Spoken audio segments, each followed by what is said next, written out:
আমাদের মৌমাছির চাকে হাত দেওয়ার কারণে তাকে এমন ভাবে অপমানিত করেছেন। আমাদের কোরআনের পাখি বলেছিলেন 12 কোটিতে আস্তে করে গাছ নাড়া দিলে মামু বাড়ি দিল্লিতে গিয়ে পড়বা। কোথায় গিয়ে পড়েছে? বাংলার জমিনে থাকা হয় নাই। 1 ইঞ্চি মাটিও বাংলার জনতা তার জন্য ছেড়ে দেয় নাই।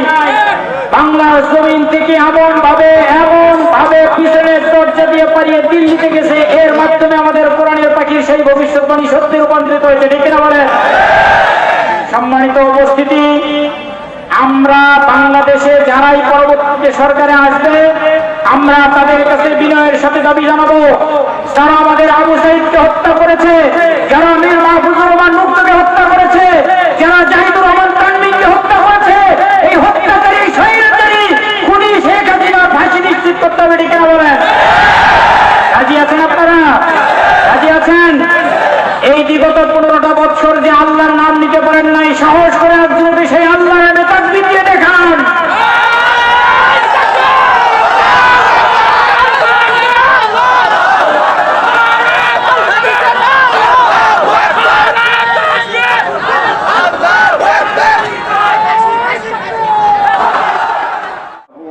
شريك له ونشهد أن سيدنا ونبينا ومولانا محمدا عبده ورسوله الذي أرسله بالحق بشيرا ونذيرا وداعيا إلى الله بإذنه وسراجا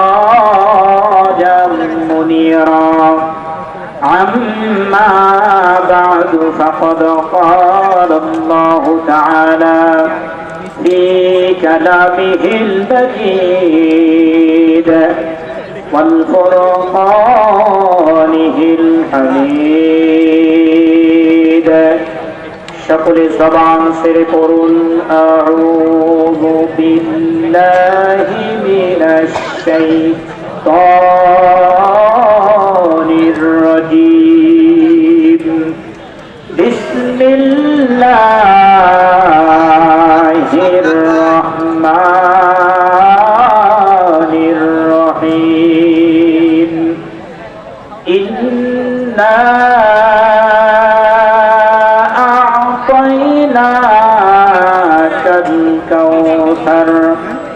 فصل لربك وانحر إن شانئك هو الأبتر الله أكبر بسم الله الرحمن الرحيم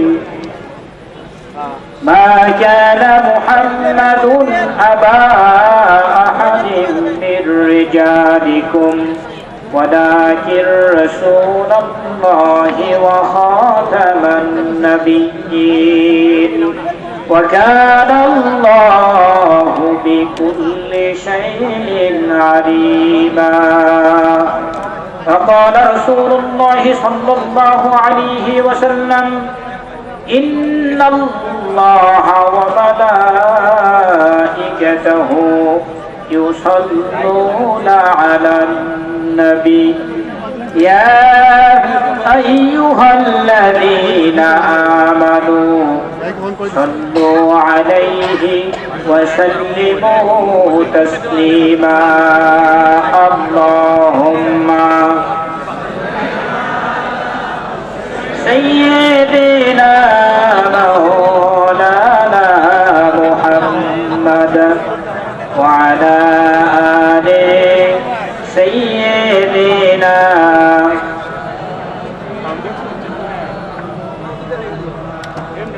আমাদের প্রভু এক নবীর উম্মত জীবন বিধানে ওহিসিবানি কোরআন। ঠিক না? আমাদের প্রভু কয়জন? আমাদের কোরআনে কারীম কয়টা? আমাদের প্রভু এক নবীর উম্মত জীবন বিধান ওহি শিবানী করা, তবে কেন এখনো হে মুসলমান এক হও এক করিয়া আহ্বান। আমরা কি এক হব? আগামীর বাংলাদেশ সুখী সমৃদ্ধশালী নতুন সোনার বাংলা গঠন করার জন্য সকল বাংলাদেশ প্রেমিক জনতাকে দল মত ভুলে গিয়ে আগামীর বাংলাদেশ গড়বার জন্য বৈষম্য বিরোধী ছাত্রদের মতো একত্রিত হয়ে প্রচেষ্টা করব। রাজি আছেন কিনা বলেন? আল্লাহ পাক আমাদের সকলকে কবুল করুন। সকলে বলুন আল্লাহুম্মা আমিন। পলাশবাড়ী আদর্শ এতিমখানার উদ্যোগে আয়োজিত আজ 30 আগস্ট অনুষ্ঠিত তাফসীরুল কোরআন মাহফিলের সম্মানিত সভাপতি আলহাজ আব্দুল মান্নান মন্ডল মাওলানা, প্রধান অতিথি জনাব আলহাজ মোহাম্মদ আব্দুল করিম, সাবেক উপজেলা চেয়ারম্যান গাইবান্ধা সদর গাইবান্ধা,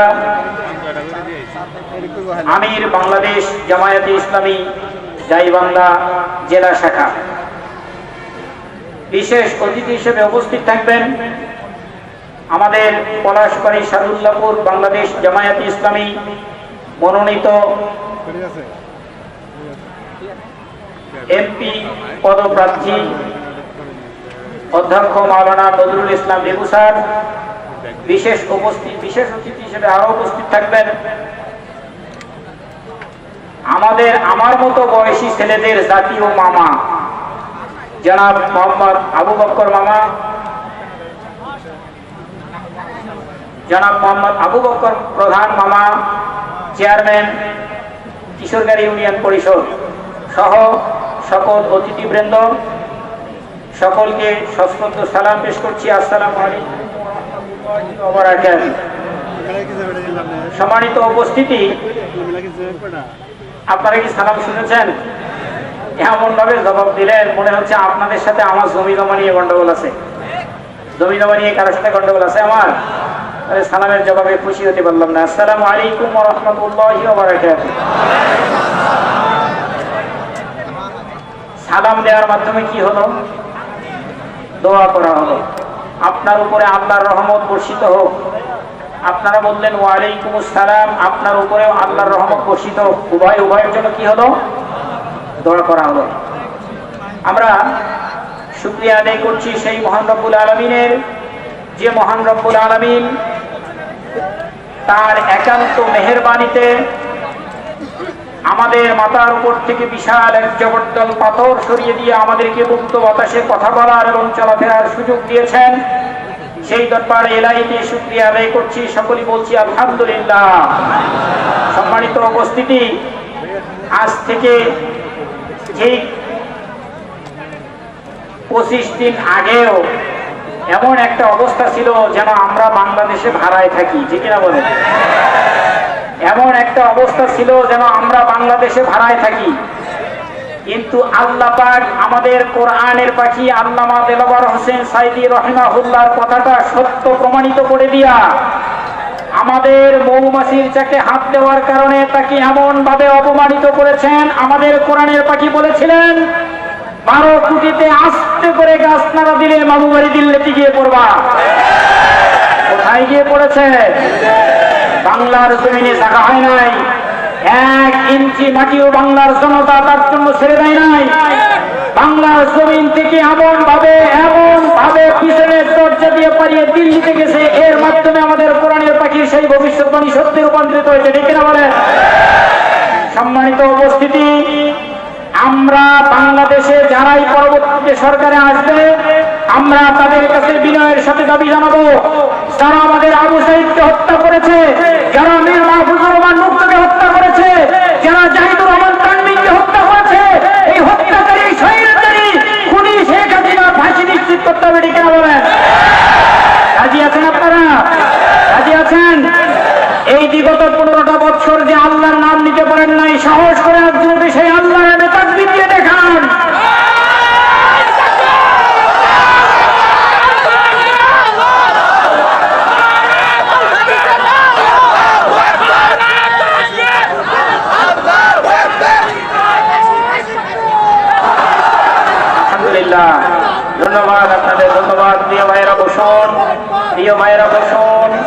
বসুন বসুন ভাই, বসুন ভাই, বসুন। আপনাদের আবেগটা আমি বুঝতে পারছি, বসুন। আমরা আজকে প্রাণ ভরে মুফতি আমির হামজা ভাইয়ের বক্তৃতা শুনবো, এজন্য আমাকে আগিয়ে দেওয়া হয়েছে যেন আপনাদের আলোচনা শোনার কোনো বিঘ্ন না ঘটে। তাহলে যেহেতু আমাকে আগিয়ে দেওয়া হয়েছে, সেহেতু আপনারা সুন্দর পরিবেশে আমাকে কিছুক্ষণ কথা বলার সুযোগ করে দেবেন। বাহিরে যারা আছেন, মাইকের আওয়াজ যতদূর পর্যন্ত যাচ্ছে, আমি বিনয়ের সাথে অনুরোধ করব মেহেরবানি করে আপনারা প্যান্ডেলের ভিতরে এসে বসে পড়বেন। দরুদ ও সালাম বর্ষিত হোক সেই নবী দোজাহানের প্রতি, যে নবী দোজাহান পৃথিবীতে 63 বছর ছিলেন, 63 বছরের প্রতিটা সেকেন্ড মানবতার কল্যাণে কাজ করেছেন। সেই নবীর প্রতি দরুদ বর্ষিত হোক, সকলেই বলছি সাল্লাল্লাহু আলাইহি ওয়াসাল্লাম। সম্মানিত উপস্থিতি, আল্লাহর হাবিব সাল্লাল্লাহু আলাইহি ওয়াসাল্লাম জন্ম গ্রহণ করার পর ওই সময় মক্কাতে একটা প্রথা ছিল, সন্তানগুলোকে দুধ মা নিয়ে গিয়ে দুধ পান করে লালিত পালিত করে।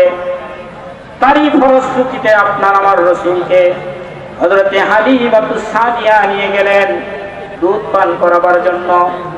হযরতে হালিমাতুস সাদিয়ার সঙ্গে আমার আপনার শিশু নবী যখন চলে গেলেন, একই সময় আপনার আমার প্রিয় নবীজির সঙ্গে হযরতে হালিমাতুস সাদিয়ার আরেকটা সন্তান ছিল, তার নাম আব্দুল্লাহ। হযরতে হালিমাতুস সাদিয়া বলেন, শিশু মুহাম্মদকে আমি নিয়ে আসার পর তাকে আমি ডান স্তনের দুধ পান করাতাম। কোনদিন, যতদিন মুহাম্মদ আমার দুধ পান করেছে, কোনদিন আমি মুহাম্মদকে আমার বাম স্তন মুখে দিয়ে দুধ পান করাতে পারি নাই। যখনই জোর করতাম, আমার শিশু মুহাম্মদ তার চোখের ইশারা দিয়ে যেন আমাকে বলতে চায়, মা জননী, ও মা হালিমা, আপনি আমাকে জোর করেন কেন? আমি এই দুনিয়াতে ইনসাফ প্রতিষ্ঠা করতে এসেছি, ভাইয়ের হক নষ্ট করার জন্য আসি নাই। ডান স্তন পান করেছি, ওটা আমার হক ছিল, আর বাম স্তনটা আমার ভাই আব্দুল্লাহর হক। আমি যদি বাম স্তন পান করি, তাহলে আমার ভাই আব্দুল্লাহর হক নষ্ট করা হবে। আমি ভাইয়ের হক নষ্ট করার জন্য আসি নাই, আমি দুনিয়াতে ইনসাফ প্রতিষ্ঠা করার জন্য এসেছি। কথা বলেন ঠিক কিনা? সেই নবীর উম্মত দাবি করে, প্রতি রাত তাহাজ্জুদ করে, সকালবেলা ফজর করে কোরআন তেলাওয়াত করে দিন শুরু করে। আবার মাত্র একটা বিদ্যুৎ কেন্দ্র, রূপপুর পারমাণবিক বিদ্যুৎ কেন্দ্র থেকে সেই তাহাজ্জুদি আউলিয়া মাত্র 59,000 কোটি টাকা জয় বাংলা করছে। জয় বাংলা বোঝেন? একটা প্রকল্প থেকে যদি 59,000 কোটি টাকা যায়, তাহলে হাজারো প্রকল্প থেকে কত কোটি গেছে। এই যে পদ্মা সেতুর মূলা এতদিন ঝুলিয়ে রেখে বাংলাদেশের মানুষকে উন্নয়নের মূলা দেখাইছে, এই পদ্মা সেতু নির্মাণ শুরু হওয়ার কথা ছিল বিগত 111 সরকারের সময়, ফখরুদ্দিন মঈনুদ্দিনের সময়। ওর বাজেট ছিল 10,000 কোটি টাকা। সেই পদ্মা সেতুর মূলা ঝুলাইয়া রাখতে রাখতে 10,000 কোটি টাকা হয়ে গেছে 40,000 কোটি টাকা। ঠিক না বলেন? মাঝখান থেকে 30,000 কোটি টাকা দরবেশ নিয়ে গেছে। আবার শুনলাম দরবেশ নাকি এক জনতা ব্যাংক থেকে 50,000 কোটি টাকা জয় বাংলা করছে। এরাই হচ্ছে আমাদের দেশপ্রেমিক তাহাজ্জুদি আউলিয়া। কিন্তু আপনার আমার রসুল ছোটবেলাতেই, শিশুকালেই তার মা হালিমাতুস সাদিয়াকে বোঝালেন যে আমি পৃথিবীতে ভাইয়ের হক নষ্ট করার জন্য আসি নাই, আমি ভাইয়ের হক ফিরিয়ে দেওয়ার জন্য, ইনসাফ ভিত্তিক সমাজ ব্যবস্থা বাস্তবায়নের জন্য এসেছি। ঠিক কিনা বলেন? সম্মানিত উপস্থিতি, সেই নবীর উম্মত আমরা ইনসাফ ভিত্তিক রাষ্ট্র প্রতিষ্ঠা করতে চাই সকলে মিলে। ঠিক কিনা বলেন? আল্লাহ পাক আমাদের তৌফিক দান করুন। সকলে বলুন আল্লাহুম্মা আমিন। সম্মানিত উপস্থিতি, সংক্ষিপ্ত সময়ে কথা বলবো, এরপরে অতিথিবৃন্দ কথা বলবেন, তারপরে খুব স্বল্প সময়ের জন্য দেয়া হবে মুফতি আমির হামজা ভাই, আমাদের কাঙ্ক্ষিত বক্তা। আপনারা কথা বলছেন মাঝে মধ্যে, কি সমস্যা আপনাদের? 2 মিনিট সময় দেবো, কথা বলবেন, যার সাথে যার গল্প আছে 2 মিনিটে শেষ করতে পারবেন? তাহলে কথা বলছেন কেন? কথা বলা যাবে না। কথা বললে কি হবে জানেন? আল্লাহ রাব্বুল আলামিন বলছেন ওয়া ইযা কুরিয়াল কুরআনু ফাসতামিউ লাহু ওয়া আনসিতু লাআল্লাকুম তুরহামুন। আল্লাহু আকবার। কোরআনে কারীমের তেলাওয়াত যেখানে হবে, কোরআনে কারীমের কথা যেখানে হবে, আল্লাহ রাব্বুল আলামিন বলছেন সেখানে স্তব্ধ হয়ে বসে থাকতে হবে, চুপ করে বসে থাকতে হবে। ফাসতামিউ লাহু, শুধু বসে থাকলেই হবে না, মনোযোগ দিয়ে শুনতে হবে, স্তব্ধ হয়ে শুনতে হবে। লাআল্লাকুম তুরহামুন, যদি তোমরা এটা করতে পারো আল্লাহ পাক তোমাদেরকে রহমত দিয়ে ভরপুর করে দেবে। সুবহানাল্লাহ। আর যদি কথা বলো, এর দিকে ওর দিকে তাকাও, তোমার কথায় যদি কথা বলার ডিস্টার্ব হয়, তাহলে মনে রেখো আল্লাহ রাব্বুল আলামিন বলছেন এর জন্য কঠিনতম শাস্তি তোমাদের জন্য অপেক্ষা করতেছেন। আল্লাহু শাদীদুল আযাব। আল্লাহ পাকের পক্ষ থেকে কঠিন আযাবের সুসংবাদ। আচ্ছা বলেন তো, আযাবের সুসংবাদ হয় কেন? সুসংবাদ ব্যবহার করা হলো, আপনার সন্তান যখন বাড়িতে দুষ্টম করে, তখন আপনার স্ত্রী বলে এই এত দুষ্টম করিস কেন, তোর বাবা আসুক বলে দেবো, এমন পিটানি দেবে মজা বুঝবি। পিটানিকে মজা লাগে তো মজা বললেন কেন? শাস্তির তীব্রতা বোঝাবার জন্য মজা শব্দ ব্যবহার হয়েছেন। আল্লাহ পাক এখানে বলছেন শাদীদুল আযাব, কঠিন আযাবের সুসংবাদ। আযাবের সুসংবাদ হয়, তার মানে আযাব কেমন হবে এবার বোঝেন। সম্মানিত উপস্থিতি, এখানে কথা হচ্ছে কোরআনে কারীম থেকে। এজন্য বিনয়ের সাথে অনুরোধ করব কিছুক্ষণ মাত্র আমাকে সময় দেবেন, তারপরেই আপনাদের কাঙ্ক্ষিত বক্তা আসবে। কথা বলা যাবে না, আপনারা একবার কথা বললে আমার 2 মিনিট পিছিয়ে যাবে, বুঝতে পারছেন? তাহলে আমি তেলাওয়াত করেছি সূরা আল কাউসার। এই সূরা কাউসার থেকে আমি কথা বলবো। পরিচিত একটা সূরা না? কথা বলেন, আমার কথার সাথে কথা বলবেন, সমস্যা নেই। সূরা কাউসার, যে হুজুর এমন সূরা তেলাওয়াত করলেন, এই সূরা আমি জানি, আমার স্ত্রী জানে, আমার ছোট্ট একটা বাচ্চা সেও জানে। জানে না? 3 আয়াত বিশিষ্ট একটা সূরা, রুকু একটা, কোরআনে কারীমের সর্বকনিষ্ঠ সূরা, সূরা আল কাউসার। এই সূরাটা এখানে আল্লাহ রাব্বুল আলামিন বলছেন ইন্না আ'তাইনাকাল কাউসার। পড়েন তো দেখি, কাল কাউসার। হে নবী, নিশ্চয়ই আমি আপনাকে কাউসার দান করেছি। নবীজিকে আল্লাহ পাক বলছেন আমি আপনাকে কাউসার দান করেছি। আচ্ছা, কাউসার কি? রাসূল সাল্লাল্লাহু আলাইহি ওয়াসাল্লাম মেরাজে গেলেন, যাওয়ার পরে দেখলেন একটা জায়গাতে চারদিক থেকে 4টা শরবতের ঝর্ণা এসে একটা ড্রেন দিয়ে এক জায়গায় চলে যাচ্ছে। জিবরাইলকে বললেন ভাই জিবরাইল এটা কি? হযরত জিবরাইল আলাইহিস সালাম বললেন এটাই হাউজে কাউসার। এই হাউজে কাউসার থেকে এক পেয়ালা পানি যে পান করবে, কিয়ামতের কঠিন ময়দানে 50,000 বছর তার কোনো পানির পিপাসা লাগবে না। সুবহানাল্লাহ বলেন। তখন মেরাজ থেকে এসে রাসূল সাল্লাল্লাহু আলাইহি সাল্লাম দোয়া করলেন, রব্বুল আলামিন আপনি আমাকে ওই হাউজে কাউসার থেকে বঞ্চিত করিয়েন না। আল্লাহ পাক হাউজে কাউসার নবীকে দান করেছেন। আচ্ছা, এখানে ইন্না আ'তাইনাকাল কাউসার, নবীজি আপনাকে কাউসার দান করেছি। এই কাউসার কি পৃথিবীতে দেবে না কিয়ামতে? কিয়ামতের ময়দানে দেবে। কিন্তু নাজিলের সময় অনুযায়ী এই হাউজে কাউসার অর্থ আপনি করতে পারবেন, করেন, কোনো সমস্যা নাই। কিন্তু নাজিলের সময়ের সাথে কাউসার শব্দ মেলে না। হাউজে কাউসার শব্দ নাজিলের সময়ের সাথে মেলে না। আমি কোন সময় সূরাটা নাজিল হয়েছে আমি একটু বলে নিই। সম্মানিত উপস্থিতি, মক্কাতে 3টা ক্রাইসিস চলছিল। কয়টা? 3টা ক্রাইসিস চলছিল মক্কায়। 1 নম্বরে আল্লাহ রাব্বুল আলামিন আপনার আমার রাসূলকে যে ছেলে সন্তানগুলো দিয়েছিলেন, 3টা ছেলে সন্তান প্রাপ্ত বয়স্ক হওয়ার আগেই দুনিয়া ছেড়ে চলে গেছে। আচ্ছা বলেন তো, বাবা হিসেবে সন্তানের লাশ যে বাবারা কাঁধে নেয়, সেই বাবার যে কত কষ্ট হয়, ওটা ভুক্তভোগী বাবা ছাড়া কি আমরা বুঝতে পারবো? বাবার লাশ সন্তান কাঁধে নেবে এটাই স্বাভাবিক, কিন্তু সন্তানের লাশ যদি বাবার কাঁধে ওঠে তাহলে এটা কম কষ্ট? রাসূল সাল্লাল্লাহু আলাইহি সাল্লাম যদিও নবী, কিন্তু সন্তান হারাবার বেদনা তো তারও আছে, ঠিক কিনা? তিনি একজন বাবা, খুব কষ্ট পেয়েছেন। 2 নম্বর, তার আপন চাচা আবু লাহাব, আপন চাচি উম্মে জামিলা চারপাশে অপপ্রচার চালাচ্ছে। ও মুসলমানেরা, তোমরা যাকে নবী মানো, সেই নবীর কোনো ছেলে সন্তান নাই। একদিন মুহাম্মদ থাকবে না, মুহাম্মাদের ছেলে সন্তানগুলো মারা গেছে, মুহাম্মদ চলে যাবার পর তোমাদের নবীর নামটা নেওয়ার পর্যন্ত, ইসলামের নামটা নেওয়ার পর্যন্ত কোনো লোক থাকবে না। বলেন তো আপন লোকের এইরকম কথাবার্তায় কি হুজুর কষ্ট পেয়েছেন কিনা? 3 নম্বরে একদল সাহাবী এসে বলতেছেন, ইয়া রাসূলুল্লাহ, কালেমা পড়ার অপরাধে হযরতে বেলালকে উমাইয়ার লোকজন ধরে নিয়ে গিয়ে উত্তপ্ত বালির উপরে শুয়ে দিয়া বিশাল বড় পাথর হযরতে বেলালের চাপ দিয়ে, বেলালের বুকের উপরে চাপ দিয়ে রেখেছে। বেলাল এক সময় বলতেছিল লা ইলাহা ইল্লাল্লাহ, সেটাও আর বলতে পারছে না। এক সময় বলতেছিল আল্লাহু আহাদ, সেটাও আর বলতে পারছে না। ছিল আওয়াজে শুধু বলতেছে আহাদ আহাদ আহাদ। সম্মানিত উপস্থিতি, এর পরে রাসূল সাল্লাল্লাহু আলাইহি সাল্লাম বেলালের মর্মান্তিক ঘটনা শুনে খুব কষ্ট পেয়েছেন।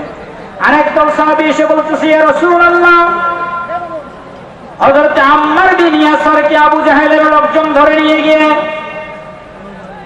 দুইটা উটের সাথে দুইটা পা বেঁধে দিয়া উট দুইটাকে দুই দিকে তাড়া করে দিয়েছে। দুইটা উট দুই দিকে চলে গেছে। ইয়া রাসূলুল্লাহ, হযরত আম্মার বিন ইয়াসার দুই দিক থেকে ছিঁড়ে গিয়ে আল্লাহর জমিন থেকে শহীদ হয়ে দুনিয়া ছেড়ে চলে গেছেন। রাসূল সাল্লাল্লাহু আলাইহি ওয়াসাল্লাম এই কথাগুলো শুনতেছেন আর চোখ দিয়ে দরদর করে পানি পড়ছেন, কিন্তু কিছুই বলার নাই। যেমন কিছুদিন আগে আমাদের বলার কিছুই ছিল না, রাত্রিবেলায় বাড়িতে থাকতে পারতাম না, স্বাধীন বাংলাদেশে মন খুলে ফেসবুকে লিখতে পারতাম না, ঠিক না বলেন? কিন্তু আমরা কিছুই বলতে পারি নাই। এই অবস্থা শুধু আমাদের সাথে করা হয় নাই, আল্লাহ রাসূলের সাহাবীদের সঙ্গেও করা হয়েছে। আল্লাহর হাবিব সাল্লাল্লাহু আলাইহি ওয়াসাল্লাম মন খারাপ করে কষ্ট নিয়ে কাবা শরীফের হাতিমে কাবার দেয়ালের সাথে হেলান দিয়ে এইভাবে হেলান দিয়ে একটু শুয়ে মানে রেস্ট দিচ্ছেন। হযরত আনাস রাদিয়াল্লাহু তাআলা আনহু বলছেন, রাসূল সাল্লাল্লাহু আলাইহি ওয়াসাল্লাম চোখ দুইটা বন্ধ করলেন। আমরা মনে করলাম হুজুর আরাম ফরমাচ্ছেন। আমরা একটু নীরবতা পালন করে রাসূল সাল্লাল্লাহু আলাইহি ওয়াসাল্লামকে আরাম ফরমানোর জন্য সুযোগ করে দিলাম। হুজুরের কষ্ট কয়টা বলেন? 3টা। কয়টা? 1 নম্বরে ছেলে হারাবার বেদনা, 2 নম্বরে আত্মীয় স্বজনদের অপপ্রচার, 3 নম্বরে সাহাবীদের উপরে নির্যাতনের স্টিম রোলার।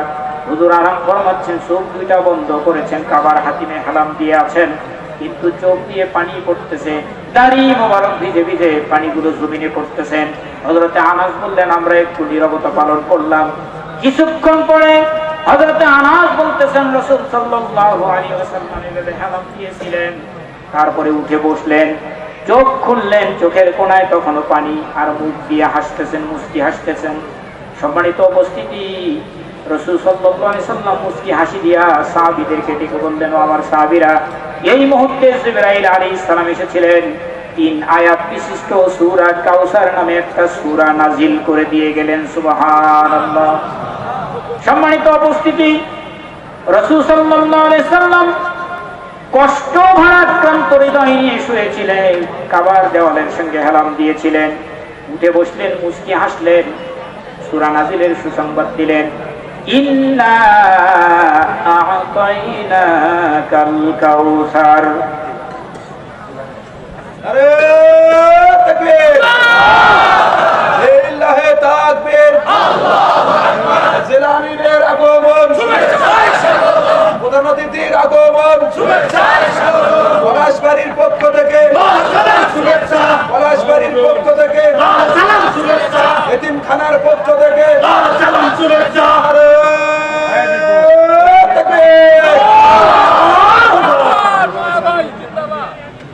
আমাদের মেহমান এসেছেন, আমরা সময় মতো তাকে আপনাদের সামনে পেশ করবেন কর্তৃপক্ষ। জি, বলতেছিলাম কি মনে আছে বলেন দেখি? সূরা কাউসার নাজিল হলো।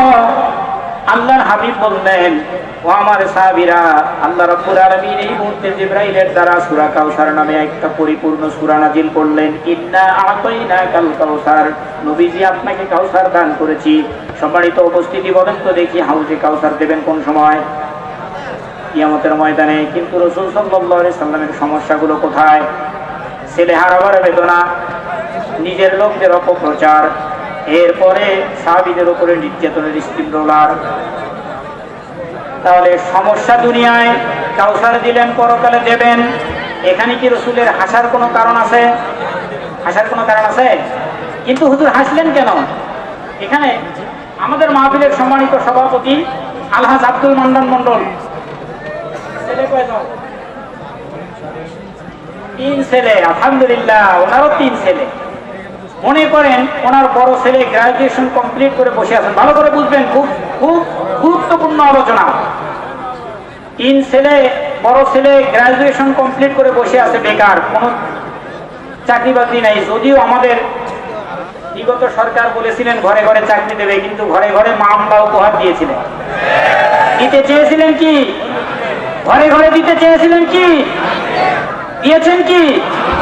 ঘরে ঘরে মামলা। শুধু তাই নয়, একটা লোকের বিরুদ্ধে 175টা মামলা দিয়েছিলেন, ঠিক কিনা বলেন? সম্মানিত উপস্থিতি, বলতেছিলাম আলহাজ আব্দুল মান্নান মন্ডল, তার এক বন্ধু ঢাকা ইন্ডাস্ট্রির মালিক, ঢাকাতে কয়েকটা ইন্ডাস্ট্রির মালিক। তো উনি একদিন ফোন দিয়ে বলেছিলেন যে দোস্ত, আমার ছেলেটা গ্রাজুয়েশন কমপ্লিট করে বসে আছেন, চাকরির কোনো ব্যবস্থা হচ্ছে না। তুমি আমার বন্ধু, এতগুলো ফ্যাক্টরির মালিক, আমার একটা ছেলের চাকরির ব্যবস্থা হয় না।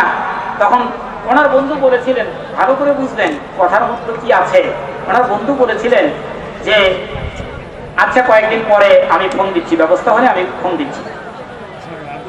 আলহাজ আব্দুল মান্নান মন্ডল একদিন এতিমখানার সভাপতি, উনি এতিমখানায় একটা মিটিং আছে, মোবাইল মনে করেন বাড়িতে রেখে গেছেন। ঢাকা থেকে ফোন এসছে, ফোন রিসিভ করেছে ওনার নাতি।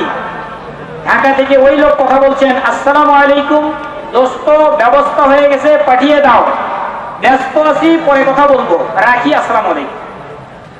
ফোন ধরছে কে? নাতি। নাতির তো মন মেজাজ খারাপ। হ্যাঁ, এটা কোনো ফোন হলো? দৌড়ে নিয়ে গেছে নানার কাছে। হ্যাঁ নানা, হ্যাঁ নাও, তোমার ফোন আসছে। কি পাগল আবল তাবল কথা বলে ফোন দিয়ে। কি বলছে? যে দোস্ত, ব্যবস্থা হয়েছে, পাঠিয়ে দাও, ব্যস্ত আছি, পরে কথা বলবো, রাখি, আসসালামু আলাইকুম। এটা কোনো ফোন হলো? আচ্ছা বলেন তো, ফোনটা আব্দুল মান্নান হুজুর নিয়ে এভাবে দেখে ফোন দিয়েছে ঢাকা থেকে ওনার দোস্ত। আচ্ছা বলেন তো, দোস্ত কিসের ব্যবস্থার কথা বলেছেন, কিসের জন্য বলেছেন, সেটা কি উনি জানেন না? বলেন। কিন্তু নাতির কি ওটা বোঝার কথা? নাতির সাথে কি কথা হয়েছিল না? সম্মানিত উপস্থিতি, আল্লাহ রাব্বুল আলামিন তার হাবিবকে 3টা কঠিন সময়ের মধ্যে সূরা কাউসার নাজিল করলেন। 1 নম্বরে ছেলে হারাবার বেদনা, 2 নম্বরে আত্মীয় স্বজনদের অপপ্রচার, 3 নম্বরে সাহাবীদের উপরে নির্যাতনের স্টিম রোলার। এই সময় আল্লাহ রাব্বুল আলামিন কাউসার নাজিল করেছেন। নবীজি, আপনাকে আমি হাউজে কাউসার দিয়েছি, তাহলে সমস্যা দুনিয়ায়, হাউজে কাউসার দেবে পরকালে। এখানে কি খুশি হওয়ার কিছু আছে? কিন্তু হুজুর হাসলেন কেন? ওই যে বন্ধুর সাথে বন্ধুর কি কথা হয়েছে, ওটা আমরা বুঝতে পারবো না, সাহাবীরা বুঝতে পারবে না, যতক্ষণ পর্যন্ত ভিতরে না ঢুকছি বা আল্লাহর হাবিব আমাদেরকে না বলছে না, তখন পর্যন্ত আমরা বুঝতে পারবো না। যদিও সভাপতি বলার পরে নাতি বুঝতে পেরেছেন।